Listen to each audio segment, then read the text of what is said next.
Good afternoon. Hello, beautiful people. My name is Eleni and welcome to my channel. I'm a mental health advocate, a wife, a Christian, a mom to a beautiful dog, Sunny, and friend and mentor in Christ for younger people. I wanted to talk about some tips on how I deal with social anxiety as a Christian and as well as a professional. Right now I'm a registered social service worker, but I want to become a social worker. I actually just graduated with, I will be graduating actually in June with my bachelor's of social work.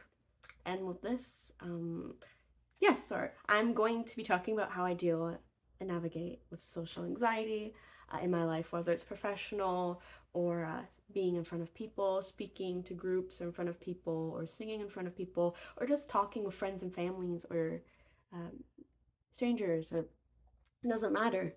Well, anyways, thank you so much for stopping by. I haven't been able to do videos, obviously, just because I've been doing a field placement at a mental health and counseling center, being a mental health intake worker, and providing sports for people, as well as a full-time student. Something I never thought I could do with social anxiety or anxiety. I thought it would be too hard to do a full course load, but praise be to God, He gave me strength. I've been able to do my field placement as well as do a full-time course load, and I will be graduating this June with my bachelor's of social work. And we also have had 5 years marriage. Woohoo! My husband Ethan and I celebrated our 5 years marriage anniversary and my graduation slash birthday gift. We went on a really fun, awesome cruise. It was really eye-opening. We went to Florida, Bahamas, Mexico, and Honduras, and we really saw God's love around there. I spoke Spanish to people. I speak Spanish and French. It's really fun, confidence booster, especially when you're anxious. Learning languages can be fun. Okay, but I saw beautiful flowers and plants, and seeing churches and cathedrals, and going through the jungle, seeing Mexican villages, island tours, and connecting with people and asking questions and trying to have fun while on vacation, but also being aware to be a blessing and share the love of Jesus and kindness everywhere we go. It was a beautiful experience. I'll never forget that cruise. And also develop, like, just trying to serve around my church, hopefully singing at the church, joining our young adults team. I have a beautiful young adult girls group, you know who you are, and I help co-lead that, making events, trying to do group facilitation, Bible studies, and helping each other, peer support, all that. So it's like, even though, yes, I'm struggling, you can feel imposter syndrome after you're done school trying to find a job, but trying to keep busy during that time, as well as navigating and dealing with my social anxiety. I've been trying to bless others, trust God as He opens and closes doors. What job should I do? And trusting Him. But I digress. I finally have time to make a video. Let's do this. So, how do we deal with anxiety? Well, this is not a replacement for your therapist, by the way. I'm just sharing my experiences, so that people know that they're not alone. And so, mind you, I might be a little anxious, might speak a little fast, but if you're someone with anxiety, social anxiety, you know that. It's okay. Some tips I deal with social anxiety as a young professional and human in general. You're not alone. Even your boss, even people who you think are so higher up, like, ooh, CEOs, or oh, this person has it all together. Blah, blah, blah. Everyone deals with some sort of thing or anxiety, or even professionals and people you might not know, they might deal with anxiety or social anxiety or imposter syndrome, feeling like they're not able to do this. What am I doing here? I'm not smart enough. I'm not qualified. All of that. So just knowing that, keeping in mind, honey, when you feel alone and isolated, that other people feel that way too. You're not alone. Number two is preparation. It's okay to prepare before a phone call, before talking to someone, having a few things you might want to say when you're at a party and you don't know anyone. Especially when I was at my field placement, I had a huge script.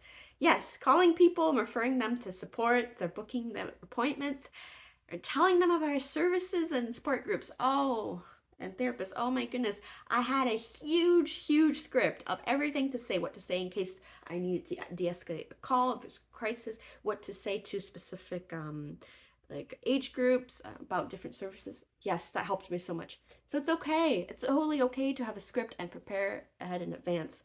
That can help you be more comfortable before a situation. Number 3 is positive self-talk and self-compassion. So sometimes we don't know that we can feel like, we might have thoughts like, I feel like a loser, I can't do this, or oh, this is gonna suck, I don't want to go to this event, I don't want to do this, I don't think I'm capable, I can't. Well, we want to try and build ourselves up, speak life to ourselves, as God says. And so that could be Bible verses to help you. What does God say about anxiety? I can do all things through Christ who gives me strength, Philippians 4:13. Saying these things to yourself, or positive things to yourself, and kindness, like, yes, I have anxiety, but I've gotten through this before and I will again. Or yes, this feeling sucks, but I have to do this. And once I've done this task, I will feel better. Different things like that. And also self-compassion, means talking to yourself like you would with a friend who's dealing with a hard crisis or a hard time. With kindness, speaking of kindness, warmth, empathy, understanding. And yes, that's okay. Yes. So all these things can help. And also, number 4 is strengths. So strengths-based approach is definitely a part of my social work practice. So that's basically I try to help people find their strengths, list their strengths. So have a book or write down a list of times that God has helped you through hard times of anxiety, social anxiety, and how you've gotten through the situations. Or just write a book of all your accomplishments and of some things that you've overcome that you thought would be too hard, but hey, you did it, and maybe it wasn't as bad as I thought it was. You can refer back to this list every time in the future, like, oh, I can't do this. I don't know what to say. I don't know what to do. Look back at this list. You are capable, my friend. You can do this. Strengths based. And also, 1, 2, 3, 4, 5. Yes. See, I lost my train of thought. That's okay. Number 5, relaxation techniques when you're dealing with anxiety. Build your toolkit of things to help you through this moment. For me, it's grounding exercises, which is exercises to help me calm down my anxiety and focus on other things except my social anxiety. So, like, grounding could be naming, these are all the pink things in the room. This is pink, this is pink, this is pink. Looking at an object in the room and describing it to yourself. Oh, this is a plant. It looks like a tropical plant. It's very green. It's tiny. What colored flower pot is it in? Like, describing it to yourself. And box breathing or breathing exercises. So box breath, I love to teach people, is you hold it, you breathe in for 4 seconds, hold it for 4 seconds, out for 4 seconds, and pause for 4 seconds, and do it as needed. So having relaxation techniques that you can count on can help you cope through the moment. As well as number 7, your worth is in Christ, or just knowing you are a whole and valuable person. You are so much more than your anxiety. You're so much more. This is something, yes, you deal with, or you deal with anxiety, social anxiety, imposter syndrome. But no, you are absolutely much more. And yes, it's important to remind yourself. And from a Christian-centered perspective as well, your worth is in Christ. He loves you. You're his daughter, his son, made in his image. He goes before you, behind you, around you. He's within you. He's with you, giving you strength. You're whole and complete in him. You have his approval at the end, in the end. And you are so loved and enough.